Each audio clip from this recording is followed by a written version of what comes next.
Yeah. So you should ask, what is the problem you want to solve? I want to solve the problem of traffic. I want to solve the problem of team building. I want to solve the problem of communication. So that is the first thing. And then will come organisms and things like that. Sure, sir. Definitely. So please let us know whenever you want to talk. We'll be only too happy to help you. Also looking forward to your ideas on sustainability products. So please. Yeah, actually, I'm more interested in it. Yeah, I'll come back on that. Okay. Hi, Mahendra. Mahendra and Anshu. Hello, sir. Yeah, hi. Mahendra. You've gone off video for some reason.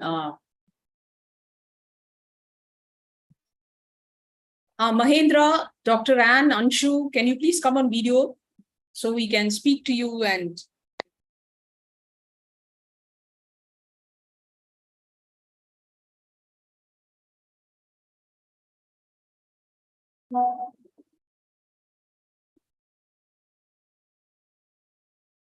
Yeah, hi, Anshu. hi. Hello. Hello. So Anshu, where are you joining from? I'm a bachelor student at Shiva University. Okay. Where? Shiva University, Noida. Oh, yeah. Okay. Okay. And what made you take this course, Anshu? I had a course engineering design here, in that they introduced us to biomimicry for like just 3 classes. That was just the introduction. I found it interesting. That's why I took this course. Okay. Okay. So this session is intended to be for questions, clarifications, whatever it is that you want to discuss. So it's not going to be a teaching session at all. So whatever you have as far as questions are concerned, please go ahead. Mahindra, Dr. Ann, Shabi, please come on video so we can talk. Hi, Mahindra. Hello. Dr. Annie Varghese. Yeah, hi. Hello. You're muted, Annie, you're muted. I think there's some network problem. She's frozen as well. You're muted, Dr. Ann. Chavi. Chavi.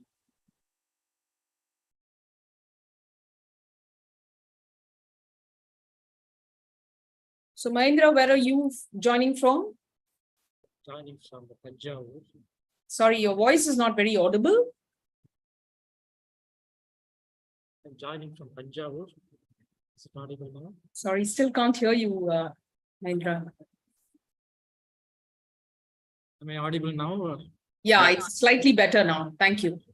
Okay. So I'm joining from Punjab. Okay. I am working as an associate professor in the Department of Management Studies at Periyar Manime Institute of Science and Technology. Oh, okay. So I teach product design and development to students. Okay. That's why I got interested in biomimicry. Okay. Okay. And Annie, what are you doing?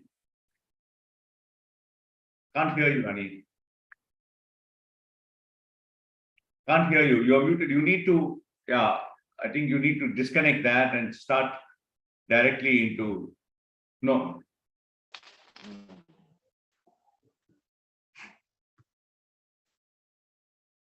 I've unmuted myself. I thought I was audible. Yeah, we are able to hear you now, but you're very soft. So can't hear you very well. Okay. I'll just change my position. Now it's better. Thanks. Sir, actually, I'm a physiologist. I'm working in a medical college. It's called MOSC Medical College. I'm coming from Kerala. And actually, the whole idea of innovation was something that inspired me to take up biomimicry. I've been doing online courses since about 6 or 7 years now, and every year I do 1 or 2 courses, and it's basically usually related to either my subject or ethics or something. So this time when I looked through NPTEL, I somehow got attracted to this course of biomimicry, and I was, inquisitive what it is. And once I started on it, I think, yes, innovation is something that even I as a physiologist can, do. So I'm kind of very interested in the topic now, and I've gone through the site, and I've done a small presentation in my college also about biomimicry based on the videos you've shown. So that's where I'm right now. Okay. And I hope to take this forward because I'm thinking of, I'm thinking of finding out problems, and over time, I hope I'll be able to find out some solutions also. So as far as I'm concerned, it's not just the medical subject that interests me. There are a lot of social things, including the waste management that different, government institutions are supposed to do, how they manage waste, how people, are not able to keep their surroundings clean. So those kind of things are, have an emotional connect with me. So I'm trying to think on those lines besides my specialization, that is the medical subjects. Okay, so these are some things that I'm thinking about that are, turning the wheels in my mind once I see your course. Very good. Very nice. So before we start, I want to know, you are Anne or you're Annie? It's actually A-N-N-E, but it's Anne. Okay, Anne. I didn't want to mispronounce the name. That's why I asked. Thank you. Thank you. Anne. All right. So please do let us know later on how we can help you in the college in your presentation. If you want, you can also share the presentation you made in your college with us, and we can suggest, if there is anything that you need to add or delete, and then we would love to sort of work with you on that. And if you want us to speak to your students, please let us know. Yeah. Yeah, sure. Yeah, I every year, I mean, in my department, I every year conduct some webinars. So it's something, not related totally to their medical subjects that I take up as a topic of webinar. So year before last, I had a webinar with a PhD student at Paris. So she actually presented the physiology, and there was some biology to physiology. So these are some topics that are, not regularly taken in the textbooks, but Sure. generate curiosity. We look forward to definitely thinking in. Sure. Thank you. Thank you, thank you so much for volunteering to take up a webinar. I'll definitely be in touch. Sure. So I think but we're not. Somehow Neha, Chavi, and Anshu of course was. Anshu is also to hide. I don't know why you want to hide again and again. Chavi and Neha, if you have any questions, please come on video so we can talk. We need to see. So as we said that this session is just for, interaction and clarifications and any other things that you want to discuss. So. Yes, Neha. Hello, good morning. Yeah, hi, morning. So I am a fourth year student in NPTEL Hyderabad. I'm currently doing product designing. Okay. So yeah, so I wanted to know what are the future prospects of like biodesigning as a career, like a integration of product designing and biodesigning. You are, what are you doing? What course are you doing? Product designing in NPTEL Hyderabad. My specialization is leather goods and accessories. And where are you studying that? FDDI Hyderabad, Footwear Design and Development Institute. Okay, so I'll come back to your question. Okay, I'm interested in answering your question. Once we finish answering before the end of the day, before the end of this hour, I'll come back to your question because there's a lot of scope in what you're asking. So I just some people recently, I'll tell you my experience with them. Okay, so thank you. Yeah. Chavi? Hi. Hello, Yeah, good hi, morning. Good morning, sir. Actually, I just attended the first lecture and found it very intriguing. That's why I'm continuing it. Yes, that's it. Okay, and what do you do, Chavi? Ma'am, actually, I'm in third year of BSc Biotech currently. In? Mrinalini University. Sorry, can't catch that. What? Mrinalini University. Mrinalini University. Okay. All right. And you kind of got interested in biomimicry. Why? Ma'am, there is no such reason. I just found it while browsing the courses and found the title very intriguing. That's why I just joined it. All right. Okay, so how do we start? We are 11:15. We stop at 12. Just to give you an idea of the time. Of course, we can stop earlier if you want to. This is essentially for any doubts that you may have had in the first few weeks. Anything that you wanted to ask. You can also get into a general discussion about like what Neha was saying about the scope of biomimicry and all that. So we'll divide this into two parts. We'll start looking at all the doubts that you may have had, the challenges that you had, the questions that you had, etc., which is why the live session is arranged. And then maybe after those things are exhausted, we'll go on to trying to discuss, because I already heard Veera Raghavan. It was nice to know that each one of you had some ambition, aspiration about biomimicry. We heard Anne say something.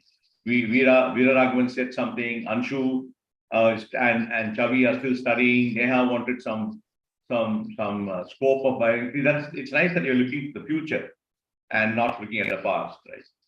So let's start with any particular questions that you have. Before that, Vinny, you want to set a context? Yeah. I'm sorry, I don't know what exactly. I said you want to set the context as to why we are meeting. You have anything to say? Yeah. So as I said, this is more of a session for only, as an interaction, and with any queries or anything that you may have come across or anything that you want to, talk more about. So that's kind of what the purpose of this live session is. It's not going to be a teaching session where we're going to be talking about something else or whatever. So that's what this is. So it's all, the floor is entirely yours as learners in terms of what you want to talk about. And more importantly for us, for me and Mrinalini, today is a very important day because for the first time we are seeing all of you, because the NPTEL platform is quite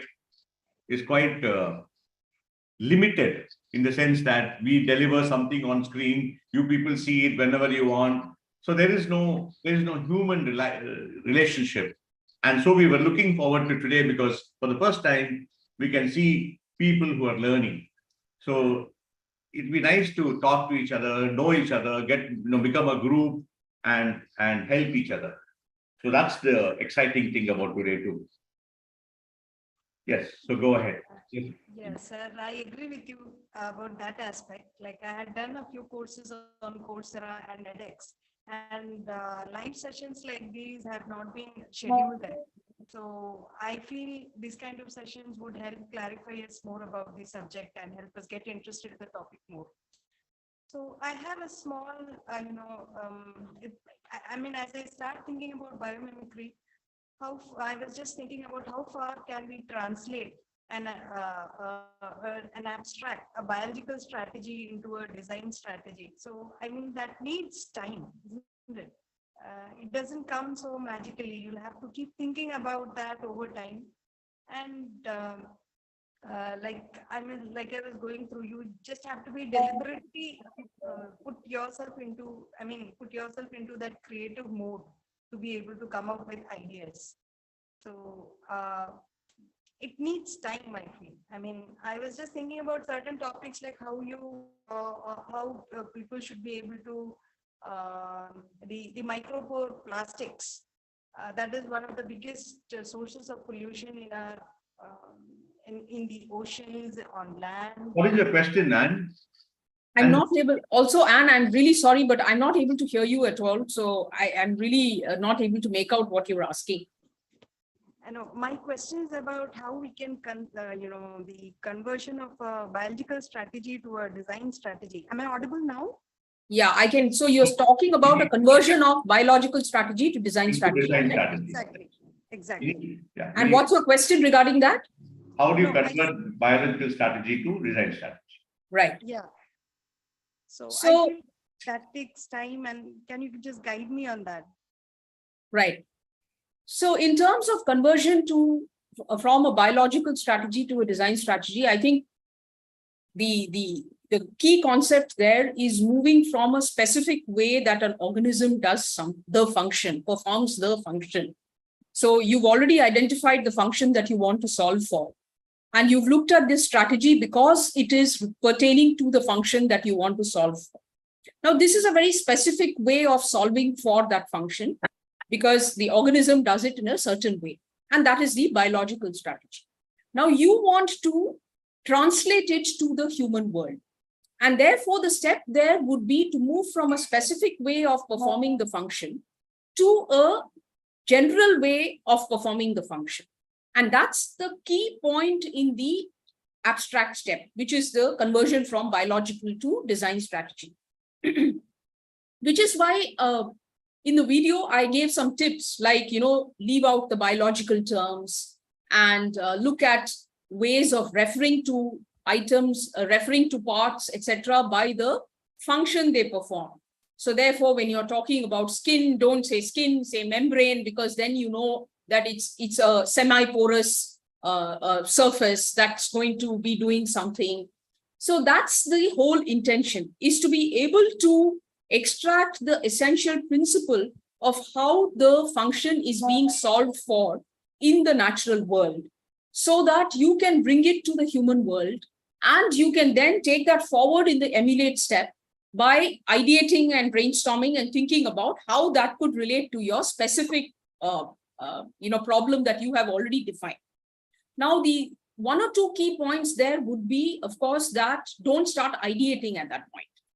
Always just look at what is present in the biological strategy and convert it to the design strategy by keeping the key elements intact, saying that this is what is happening. So, for example, if you're going to look at, I think in the video I have given the example of the jackrabbit, right?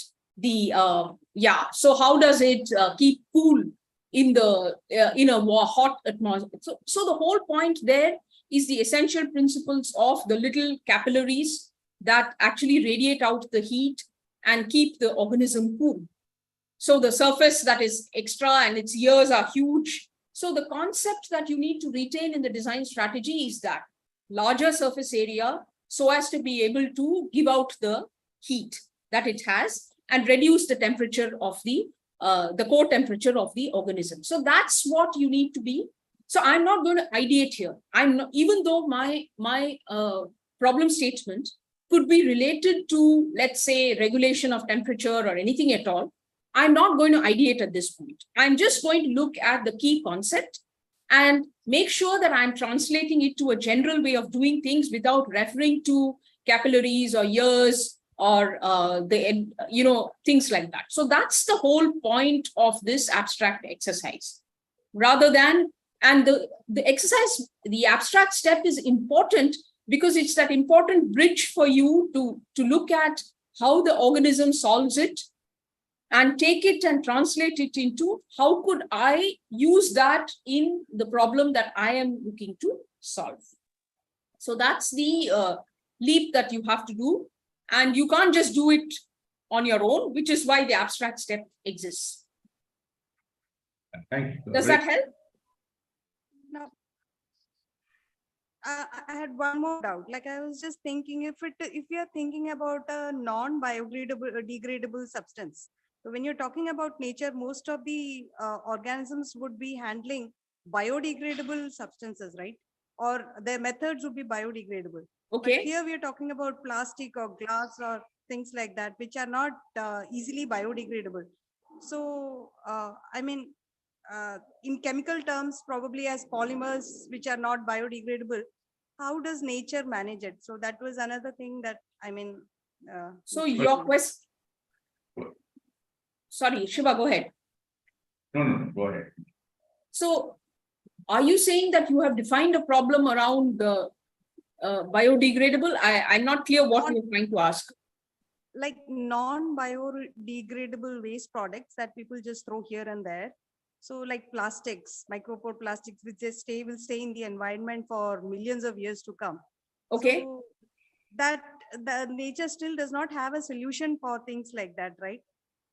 We don't know. We don't see the two things there. It depends on what problem you are defining it as and what function you're trying to solve for. I mean, obviously, you cannot say how does nature deal with plastic and non-biodegradable items because that doesn't exist in nature at all. Exactly. So you cannot hope for a one-on-one mapping there and say that, I cannot find plastic in nature, so how do I even deal with plastic? It's not possible. So therefore, the idea would be there to find out, and this is the key in biomimicry, right? Even I talk about it even in the videos, is that the key there is the problem that you define and how you biologize the whole thing. What is the function that you are solving for? When you're asking the question, how does nature do what I want to solve? What are you looking for in nature? Because as you said, there is no plastic in nature, so you cannot just directly go in through. So therefore, the idea would be to find out, is there a way to look for maybe look at specific chemicals and say how are they being degraded? Or it may be looking for alternatives to specific applications. And for example, I'm going to give you an example of how this happens. So one of the problem statements in terms of looking at how could you build packaging that is degraded at its end of life or something like that. And then you would start looking at Ask Nature for relevant strategies and relevant organisms.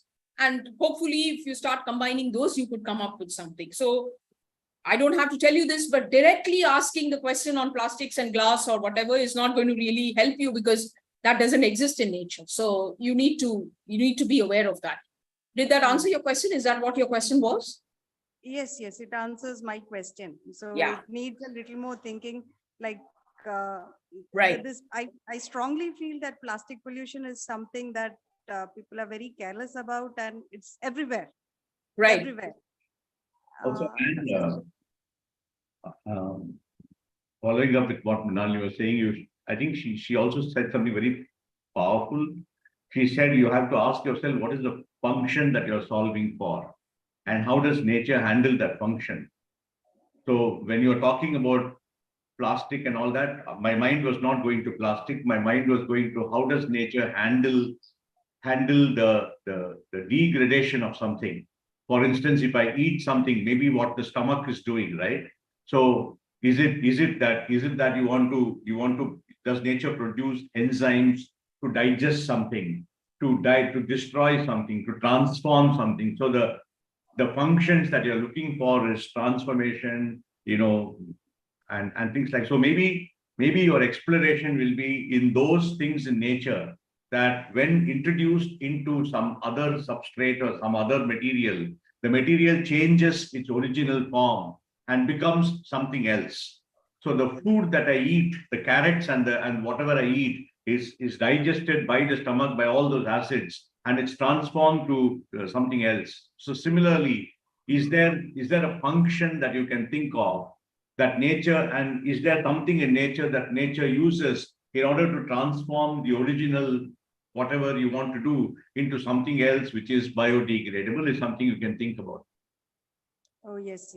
Thank you, sir. Because I was always wondering, working in a hospital is one setup which is actually one of the biggest waste producers. Okay. Actually, we don't allow plastic into the hospital or into the and institution. we'll come back to you. For every surgery. And 1 minute, sorry, because we'll just come back to you. I think Veera has something to say. No, actually, when you were saying, I remember Madam's one of the sessions, she said, for biology thing, she said, an example of a battery, mobile battery draining out. So I was really, when I was taking the session, I was thinking, what is that she's connecting with the biomimicry with the mobile phone? The question was that for me.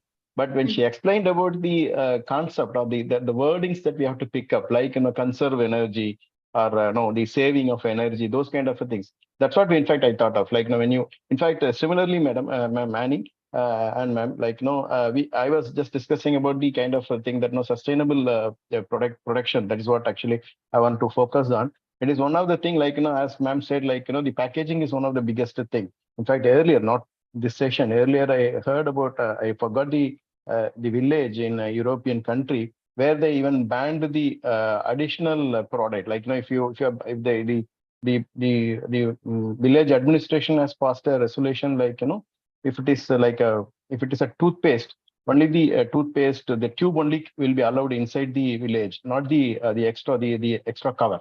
Something like that, even if it is a soap or something like any usable items, they don't allow any other packing material than the material. So they just wanted to reduce the waste there.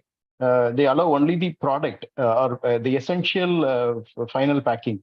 Other than that, the extraordinary or extra commercial things they wanted to avoid. In fact, I am in an industry, I work for... Sorry to interrupt, Veera. I'm sorry, but I have to cater to everyone here. So if there's any doubt in biomimicry, I would like to give a chance to Mahendra and Anshu. I'm sorry, Veera, I'll come back to you. Yeah, thank you, sir. Thank you. I understand. Anshu and Mahendra and Neha and Chavi, anything that you have and a doubt in biomimicry, because we have only half an hour more. And I don't want to deny you the opportunity because this session is essentially for asking for any doubts that you may have had, any questions that happened, any challenges that you faced. Mahendra, you're very quiet. Anshu and Chavi. Chavi, you should be asking something because you are a biology, biotechnology student and all that. So actually, I've just started the course, so I've no such questions right now. All right, sure. Okay. Anshu? No, sir. Okay. Mahendra? Yes, sir, I have a question. Like in manufacturing, we are moving to lean manufacturing.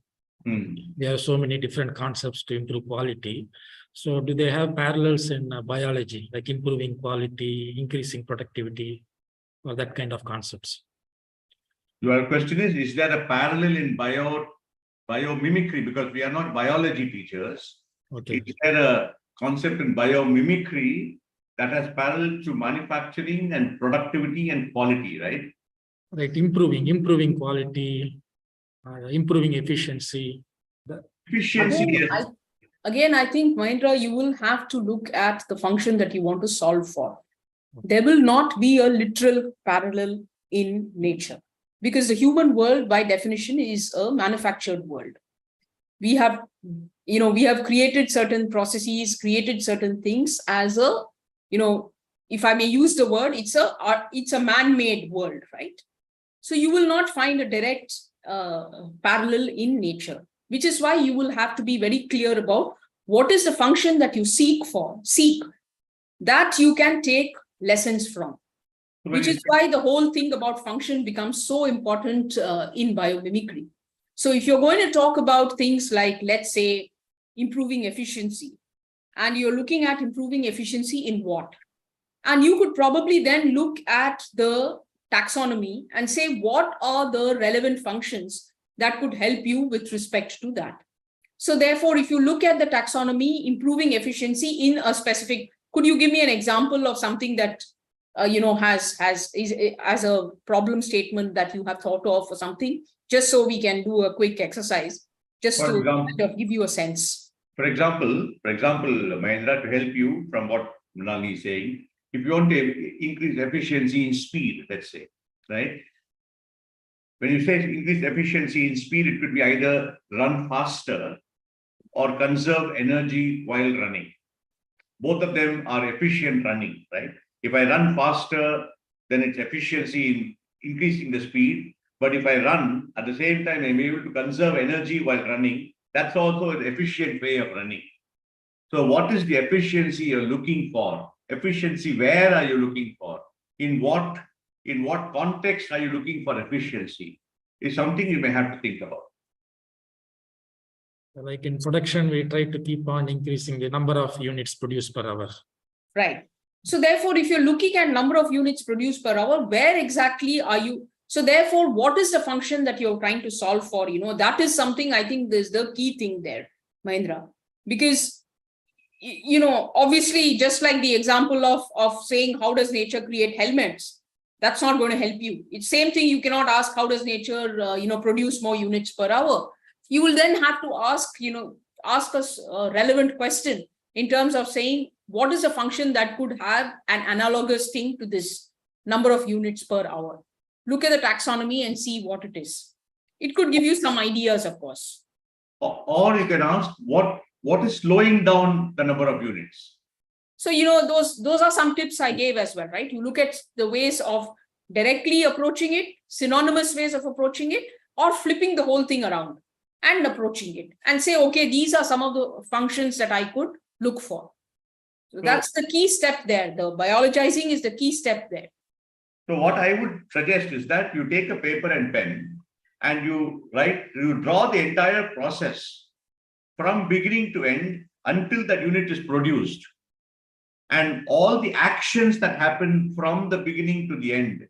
I want to produce something. I want to produce a cup.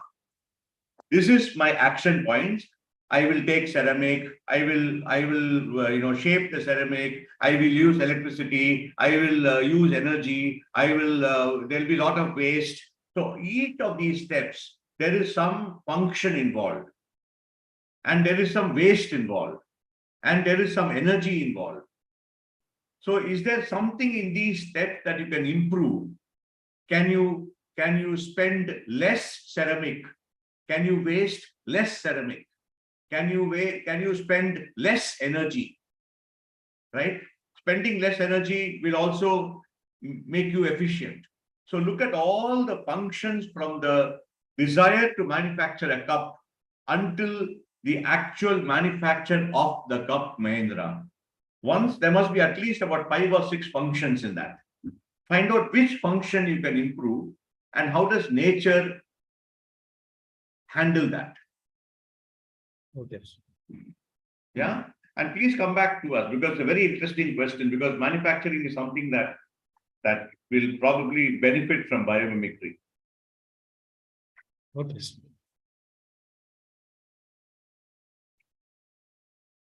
Very good, nice question. I had a question. Yes, Neha.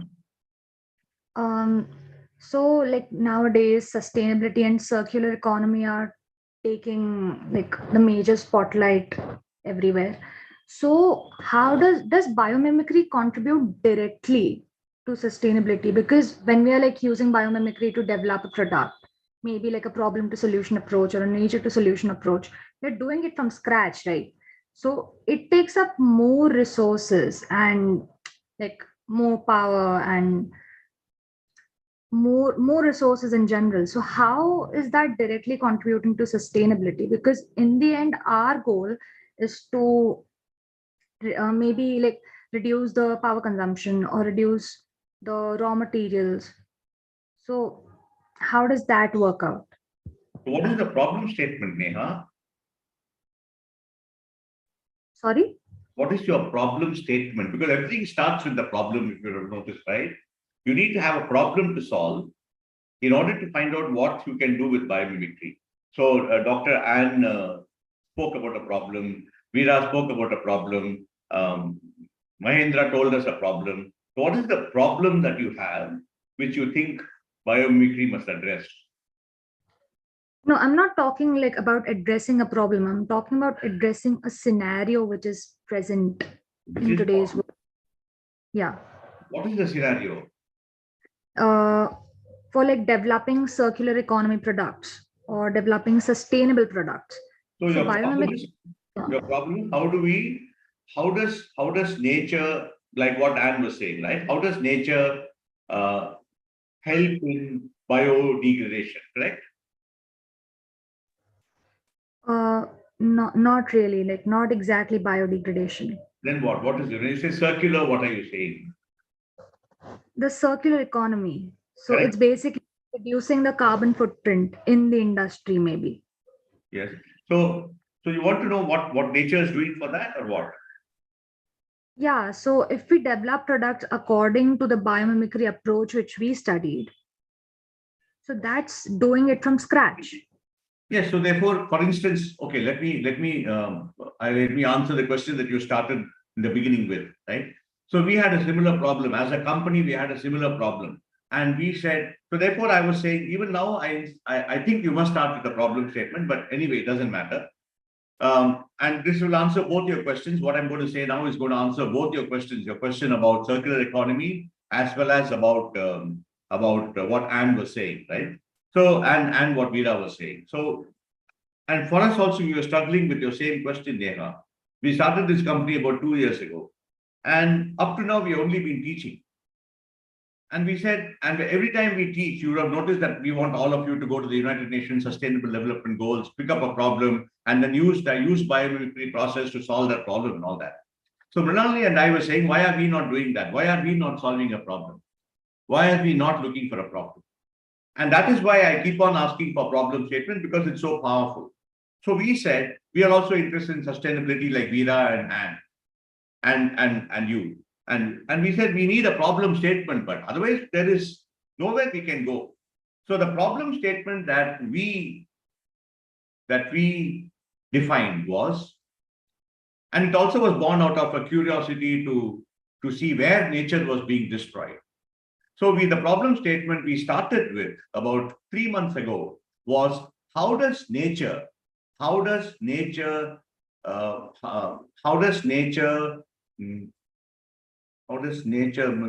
the word we used? How does nature dispose of? How does nature dispose of human remains? Okay. Nature dispose of human remains. Remains as it, but impacting the human environment. remains was us. How does nature dispose of human remains without impacting the environment? Because when an animal dies in the forest, it's a circular economy again. There is no energy, there is nothing at all that is wasted, there is no extra pollution, etc. The animal, whatever happens to the animal's body, it disintegrates back into the soil. And we were looking at procedures, cremation and burial procedures, and we found, of course, cremation is completely energy inefficient, because so much of energy is to burn one body, there's so much of energy being spent. And then we looked at burials, we said a casket, a coffin takes about 12 years, 15 years to be completely biodegradable. So that's when the same question that you're asking came to us, saying, how does nature do it? How does nature do this? And then we said, nature must be having some material, and now it will be interesting to you as a designer. Nature must be having some material that is not as bad as an oak tree or a timber tree that is normally used for coffins. What is it that nature does? And then we discovered this organism, this material called mycelium. M-Y-C-E-L-L-I-U-M. L-I-U-M, L-L-U-M, Mini? L-I-U-M. L-I-U-M, mycelium. Mycelium is the root of the mushroom. And mycelium can be grown in a lab. And mycelium uses, now comes to your question on circular economy. Farmers produce, in Tamil we say vekkol, farmers produce hay, which is agricultural waste. Now that is being burnt by farmers in Punjab. So now we want circular economy. What do? We take that agricultural waste. But what do we do to the agricultural waste? How does nature do it? Mycelium in nature, if you, for instance, this will be very interesting to you as a designer, and you must start looking at whether you can do this or not in your project. If you want to be interning with someone, let us know. So you take this agricultural waste, you clean it, you cut it into small pieces, and then you take the spore of the mycelium or injection of the inoculate the agricultural waste with mycelium. After 10 days, the mycelium covers the entire agricultural waste and becomes the packaging that you want to package. So therefore, you can put it in a mold and you can actually make packaging. I can show you one of the packaging. Yeah, let me just show you that, so you get an idea of. So now you see what happens. So supposing we make coffins, out of mycelium, what happens? The dead body is inside the coffin, and this mycelium coffin disintegrates with the earth in about 45 days. And one of the ideas is, can we place this coffin near a mango tree? And if you place the coffin near a mango tree, the human remains, the nutrition from the human remains feed the mango tree. And maybe if you place my body near a mango tree, my grandchildren will come and enjoy the mango, saying my grandfather was part of the mangoes. Look at the power, look at the beauty, right? But all this starts with that problem statement, Neha. So I'm just going to show you a very quick, the only problem for us is the cultural, and Dr. Ann will agree with me on this, the cultural problem, Veera, that we have. Some people do cremation, some people do burial. So we are having a cultural problem. So but we don't want to fight culture. So we are saying, let us not talk about coffins. Let us talk about other forms of packaging. Packaging for radios, packaging for mixers, packaging for grinders. So we just started a company, we just started a lab where we are manufacturing mycelium packaging. And Neha, so in your product design, you can think about future of materials. What is the future materials in the world that are sustainable? So for example, this is what it is. This is the agricultural waste. And this is how the mycelium, I mean, of course, you won't have the mushroom grow on it. This is just to indicate how it happens. And the property of this is that it is 100% bio-based. So therefore, only two constituents here. Anyway, this is waste material. And mycelium, of course, is freely available for you. And the property of the material is all of this that you see. And the circularity that you talked about is there because the agricultural waste is anyway going to be disposed of. And in many cases, it's going to be disposed of in a way that is not very environmentally sound. So therefore, using that, you create something. Now, this thing serves its purpose. And then it is compostable. Actually, the best part about this is that it's actually compostable at home. So this is the material that you can see that we created. So what is your reaction to that, Neha, now? Just give me 1 second, please. I understood what you said, sir. Yeah, and I get it. Like it all starts with the problem question. Yeah. In your design now, look at mycelium, Neha. It's very interesting. Yes, sir. Sure. Thank you so much. Dr. Anne, your reaction? Because you're also talking about plastic. Oh, yes, sir. I mean, I feel the government and the stakeholders should strongly think about taking up these as projects for the future. And it would go a long way in making our country much more eco-friendly. And nature has provided us these materials. That is what. So I love this discussion on biomimicry because now we are discussing what we can do with biomimicry, right? Instead of just learning biomimicry as a subject, we're all saying how can nature actually help us and we haven't really discovered nature at all then. But I like both your question and I like Veera's question and Neha's question because all these three questions we're talking about sustainability. And in essence, all of us are asking, how does nature handle sustainability?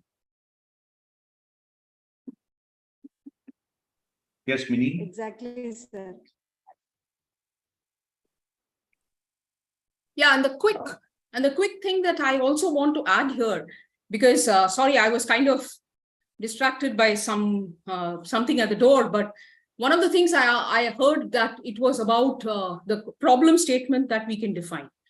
So now, if you have to come to a solution like mycelium, this is not exactly the way it happens in nature. And this is something I really want to point out because we get this a lot from other innovators and entrepreneurs saying it's not possible to do what nature does exactly in the human world. And that's not what biomimicry is recommending as well. It's not about doing, when you say mimic, you're not, literally copying anything, which is why the entire process exists in order to be able to translate the whole thing into the context of the human world. So that's what we need to understand as well, that you are translating. So therefore, when you're looking at mycelium-based packaging, obviously, nature is not doing that. Nature is not taking waste material and growing mycelium on it and creating something out of it. But then this whole thing emerges from how does nature, how does nature handle circularity and how does, go back to the principles of nature's unifying patterns or design principles. And you look at things like nature recycles everything. And you look at things like nature uses abundant resources and uses scarce resources very sparingly. And you put these things together and come up with such ideas. So that's the point here of obviously, unfortunately, there is no formula here to saying that if you do this, this, and this, you will get a great idea and you will solve the problem. Unfortunately, it doesn't work that way. It takes some thinking, it takes some effort in order to look for a function. It takes some effort in order to look for associated functions. It takes effort to look for biological strategies that could be relevant and then actually translate them into something that can work in the real world. So that's what we are talking about here. Very good. Nice. Do you want to put up the PPT? Yeah. So good, nice discussion. So where are you in the biomimicry? Which have you finished? Have you not finished? I'm sorry, I'm not following you. So I think you just had the 5th week being released, right? If I'm not wrong, because I saw in a message from NPTEL on that. Which week? 5th. 5th, okay. 5th week, sir. Yeah. So you're already well into the process and all that. Yeah. So, I'm yet to go through the 4th week. Sorry. Some busy schedules. No, we're not going to ask you questions. I'm just I kind of trying to see where you're at. Yeah. No, even the assignments are good and it's coming up. I could see some good marks scoring. No. See, My again, daughter was making some noise on that. Okay. Anyway, see the question actually, the thing is one of the points that Rand was saying, it takes a long time for us to, coming to biomimic thinking. It's as I told you, I'm just reading one book about the biomimicry in the organizations. I'm yet to go through the actual original book that you even suggested. So even though I've got a Kindle copy, but still I'm yet to go through it.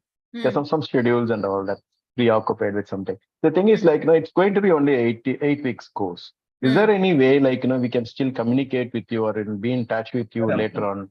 Absolutely. Absolutely. So because this really this one that as a product in mycelium you're just presented. It looks it gives a lot of ideas because I'm in the manufacturing. So we can think of the products. In fact, in the initial I said in the sustainable productivity, I was thinking about these packaging wastages that we have been doing. A few of my clients are doing the exports and all that. There are huge cotton boxes that we do all that. So kind of thing. So anyway, I'll be thinking as Sir said, we'll be looking at our own options of developing other products. But if there is a way, if you can communicate, share us the communication. You can send me a message. I can give you my number. Yeah, or we can just share our email ID right away on chat. We run a NPTEL Plus group. So there we have about 90 people who have joined the group. We are all on chat. So we can so what we'll do is I'll send you my number. I'll just put it on the chat right now. You can send me a WhatsApp. Shiva, this is on streaming, so it may be a better idea to share email and then maybe, subsequently. Send me an email.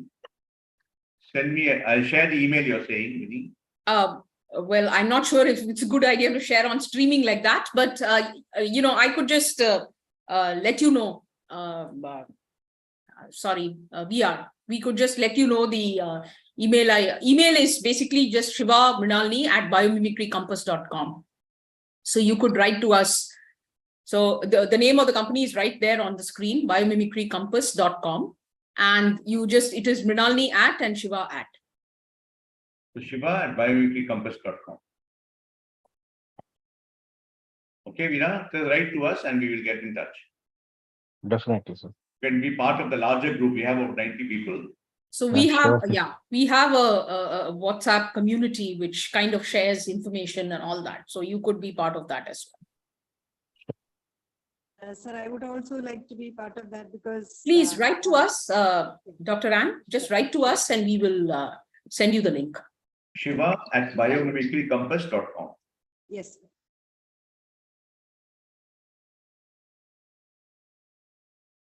Because none of us can do anything alone.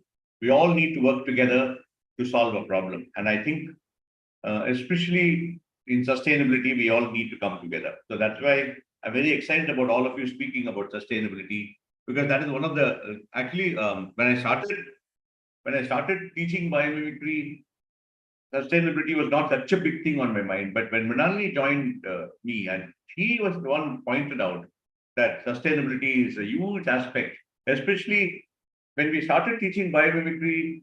I was only looking at the spiral. And when both of us started teaching together, I think she was the one who said, let's also look at the 10 design principles. Sometimes we ignore the design principles. Actually, there are a lot of opportunities for entrepreneurship, etc., with the design principles. rather than with the spiral. If you want to do biomimicry 1.0, biomimicry 2.0, you look at the design principles like what Veera was saying, Mrinalini was saying about nature uses only the energy and does not waste energy. Take that principle and go back to what Mahendra was asking, improving manufacturing efficiency. So you don't have to go to nature. You just have to understand how nature is designing and say, how does nature conserve energy? And then Mahendra can use that principle. Nature uses only the energy it needs and does not waste energy, and use that in the manufacturing process. So I think it's time for us to also look at the design principles and find out how we can apply those design principles in the real world. For instance, and that too, and also again, one of you said about leadership, right? Now, one of the principles is nature uses only the resources that are available to it, resources are available to it, right? Which means that if a bird wants to build a nest, it does not go all the way to Rajasthan and bring marble, right? It makes use of things that are around. So can we learn in our own life, can we learn things from that?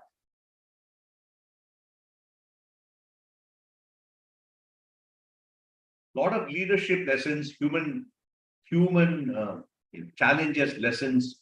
So I think at some point, all of us must also turn our eyes towards the design principles as much as towards the strategies and ask nature. And I think that is an oft neglected part of understanding biomimicry. And as Shiva just pointed out, this is something that we ourselves started kind of working on very deliberately in the last few months. It's kind of, that is what led us to the mycelium part itself. Because then you start understanding that it's not about literal imitation. It's not just about the strategies, but it's also about how can we design better like nature, because there are these overarching principles that we can definitely emulate regardless of what we are trying to do. So, and for both Dr. Ann, Neha and Veera, mycelium is only one of those materials that help in biodegradation. Lot of other materials exist in nature that help in ingesting plastic or ingesting construction waste and things like that, right? So what you need to do now is discover those materials. That's why I called it the future of materials for Neha. You have to discover those materials in nature that are like mycelium, that can digest plastic, that can digest toxins, that can digest wood, that can digest, what can I say, digest construction waste, anything that's wasted. Is there something in nature that can digest it? So for example, Shiva gave the example of the coffins, right? Now, and there is obviously the last, the last step in the biomimicry spiral, which you will eventually come to in the evaluate stage. You look at how can you translate this to the real world? How can you make this happen? And obviously, there are a lot of social cultural barriers when you look at something like that. So therefore, then you start asking yourself, how could you use the same concept and actually make it happen? So one of the things is to look at biohazardous waste. So you have hospitals that actually perform surgeries and they don't know what to do with the organs. And they just incinerate those organs, right? And there is no cultural problem there.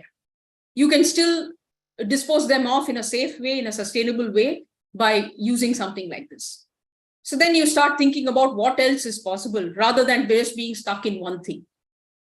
They just incinerate it. You know that? We made some study on what hospitals do for all the waste that they make, all the operations and surgeries and everything.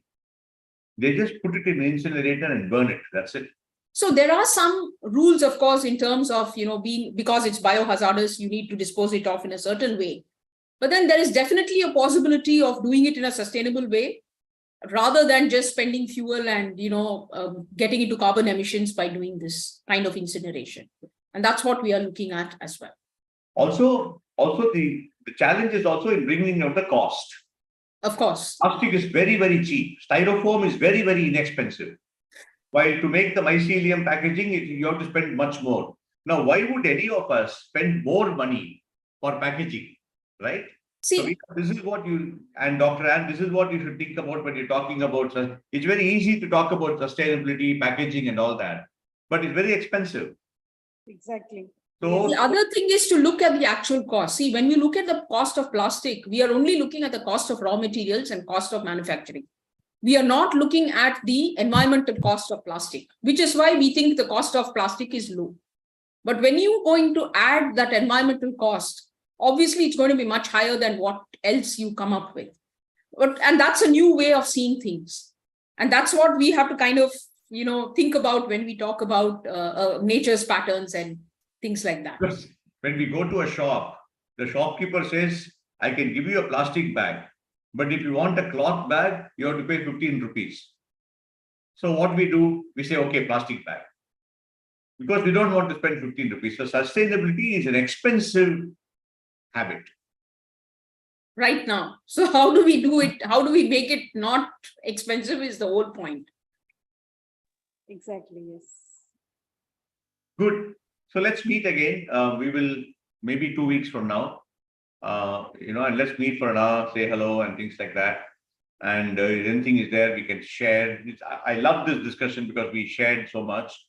We are starting to understand that all of us are thinking alike, which is a good thing. So if there's anything else we will do, otherwise we will say bye and we will ask you to request you to write to us, get included in the WhatsApp group and all that. Any final word? I don't want to say last words. Any final words from Veera and Dr. Ann and Mahendra and Anshu and Chavi and Neha and anyone? Any final thing? A simple thing like, you made me to think from the idea to the problem. Let's do it. Right. The first step I'm again making it up. Right. Thank you. Thank you so much. Sure. So keep in touch, Veera. All the best. Thank you, sir. Yeah. And keep Thank in you, ma'am. Yeah, please do keep in Yes, sir. touch, and we are Thanks. happy to support you with, if you're trying to solve a problem or anything at all in terms of looking for help, we are happy to help you there. Thank you. Thank you, sir and ma'am. It was really Thank you, motivating. Mahendra. Bye, Mahendra. Bye. Bye, Anshu. Great interacting with you. Thank you so much. Thank you. Bye. Thanks. All the best for your design. Thank you, sir. Thank you, ma'am. Thanks. Bye-bye. Bye, Chavi. Sir, and thank you, ma'am. Bye. Bye-bye.